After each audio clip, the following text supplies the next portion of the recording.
এইটো স্বভাৱ মানুহৰ স্বভাৱে। আমিও দেখো আজিকালি সমাজত কিছুমান মদাহী মানুহ থাকে। মদাহী মানুহ ছোৱালীজনী যেতিয়া বিয়া পাতিবলৈ হয় তেতিয়া কি কয় বোলে মন নোপোৱা ল'ৰা চাবা দেই বুলি কয়। সেই নকয় যে মদ খোৱা মানুহটো ইমান তাৰো বিশ্বাস নাই যে মদ খোৱা মানুহে কিবা অত্যাচাৰ কৰিব পাৰে। সি জানে মদ খোৱাটো ভাল নহয়, কিন্তু সিও কয় যে অলপ ভাল চিল স্বভাৱ থকা ল'ৰাটোহে মই বিয়া দিম দেই, মদ খোৱা হ'লে কিন্তু নহ'ব বুলি কয়। কিয় ক'ব? সেইটো আৰু বেছি খোৱা মানুহৰ লগত বিয়া পাতি দিব লাগিছিল নহয়। বোলে তাই কন্যাই যে দুখ পাব পাৰে, কষ্ট পাব পাৰে ছোৱালীজনীৰ প্ৰতি তাৰ মৰম। সেইকাৰণে বসুদেৱৰ লগত বিয়া পাতি বিবাহ আৰু চিম্পলি বিবাহ হয় ধুনীয়া। আৰু যিমান দিব লাগে ইয়াত ইমান বৰ্ণন কৰিছে নহয় এই আপোনাৰ সেইটো কি কয় যৌতুক বোলা বস্তুটো। যৌতুক বোলা বস্তুটো জবৰদস্তি লোৱা নহয়। যৌতুক দহেজ বুলি কওঁ নহয়, নিজৰ মৰম নিবাৰ ইচ্ছাৰে যিমান দিব পাৰে সেইটোহে ভাল। আৰু সেইটো কন্যাৰ দেউতাকৰ ওপৰত মানে নিৰ্ভৰ কৰে। তেওঁ যদি যিমান দিব পাৰে দিব, মাটি বাৰী চব দিব পাৰে। সেইকাৰণে কংসই বহুত বস্তু দিছিল, গাড়ীয়ে গৰু গাড়ীয়ে ভৰ্তি ভৰ্তি সোণা স্বৰ্ণ অলংকাৰ মণি মুক্তা পুৰা ভৰাই ভৰাই দিছিল।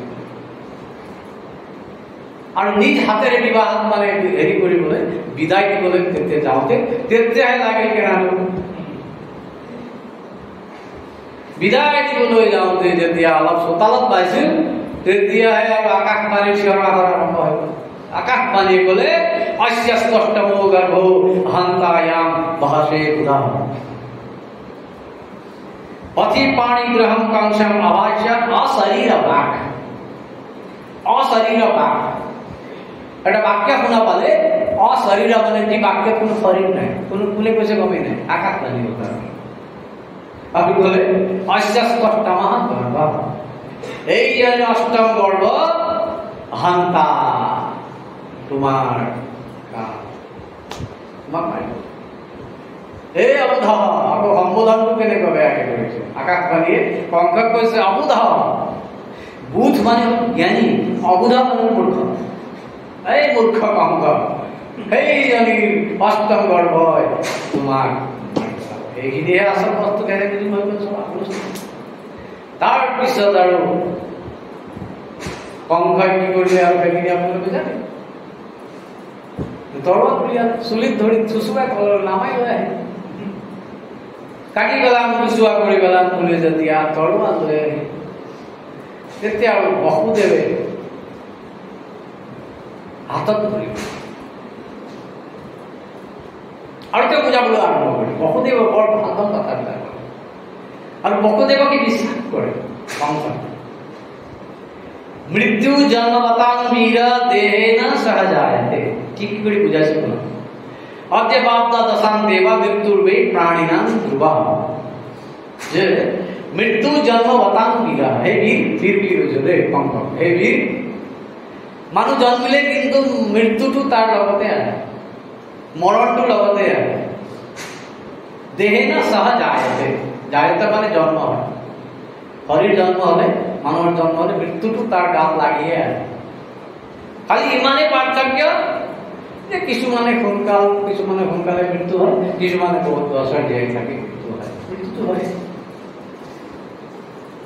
আৰু তোমাকতো এতিয়া মাৰিবলৈ পোৱা নাই আকাশবাণীয়ে। অষ্টম গৰ্ভ ৮ নম্বৰ সন্তান, কেতিয়া বহুত বছৰ বাকী আছে, তুমি কিয় ইমান হেৰি কৰা? বহুত বুজোৱাৰ পিছতো নামানে কংস। মূৰ্খ বুজাব নোৱাৰিলে। সৰ্বস্য ঔষধম অস্তি মূৰ্খস্য নাস্তি ঔষধম। ব্ৰহ্মাই বোলে সকলো ঔষধ বনালে বোলে মূৰ্খৰ কোনো ঔষধ বনাব পাহৰি, মূৰ্খৰ কোনো ঔষধ নাথাকে, কোনো পথে বুজাব নোৱাৰি। বহুত কথা ক'লে, বহুত কথা ক'লে বুজাইছে। শেষত এটাই কথা ক'লে যে নৈহাস্যাস্তে ভয়ং সৌম্য য়ৎ বাগাঃ শৰীৰেণ পুত্ৰং সমৰ্পয়িষ্যস্য যতস্তে ভয়মুক্তিতম যতঃ তে ভয়মুক্তিতম। যি সন্তানৰ পৰা তোমাৰ ভয়, সেই সন্তানক আহি মই তোমাৰ হাতত দিম, তুমি যি মন যায় তাকে কৰিবা। কিন্তু এই বিবাহৰ আগ মুহূৰ্তত বিবাহৰ সময়ত বিবাহৰ পিছত নিজৰ ভগ্নীক বধ কৰাটো ডাঙৰ অপৰাধ। তোমাৰ নিচিনা এজন ইমান ধৰ্মাত্মা ৰজাই বিবাহৰ সময়ত এগৰাকী ভগ্নীক বধ কৰিলে কিমান পাপ লাগিব গম পাইছে? তোমাক সন্তানৰহে ভয়, দেৱকীৰতো কোনো ভয় নাই। দেৱকীতো তোমাক নামাৰে, মাৰিব জানো? দৈৱকীতো নামাৰে। তেওঁৰ পুত্ৰহে তোমাৰ কাৰণে শত্ৰু বুলি ক'লে, সেইটো অষ্টম পুত্ৰ। যদি তুমি কোৱা কিমান সন্তান হয় তোমাক আহি মই দি দিম, তুমি যি মন যায় তাকে কৰিবা, কোৱাৰ পিছত মাৰিব। বিশ্বাস কৰে কিন্তু বহুতে বোলে যোৱা যোৱা এৰি দিলে। প্ৰথমেতো এৰি দিছে, পিছতহে যেতিয়া কৃষ্ণ জন্ম, তেতিয়া অষ্টম গৰ্ভ জন্ম হব নহয়। অষ্টম মানে সপ্তম অষ্টম, 6টা গৰ্ভ পৰ্যন্ত দৈবকী আৰ বহুদেব কাৰাগাৰ বন্দী কৰেন নাই। যেতিয়া সপ্তম আৰু অষ্টম আহিল, যেতিয়া সি গম পালে এতিয়া সময় ওচৰ চাপি আহিছে, তেতিয়াহে বান্ধি মেলি লৈ গৈ কাৰাগাৰত বন্দী কৰিলে। তেতিয়াহে দিছে। আৰু সময় পাৰ হ'ল, প্ৰথম সন্তানৰ জন্ম বিয়াটো হ'ল, ঠিক তেনেকৈ চলিব। আৰু যি হ'ব আছে সেইটো হ'বই দুনিয়াত। কীর্তিমন্তম প্রথমজং কংসায় আনাকদুন্দুবি শব্দটি ইয়াত দিলে। কীর্তিমন্তম প্রথমজং কংসায় আনাকদুন্দুবি। আনাকদুন্দুবি মানে বসুদেৱে কীৰ্তিমান নামৰ প্ৰথম পুত্ৰৰ জন্ম। প্ৰথম পুত্ৰৰ নাম হ'ল কীৰ্তিমান।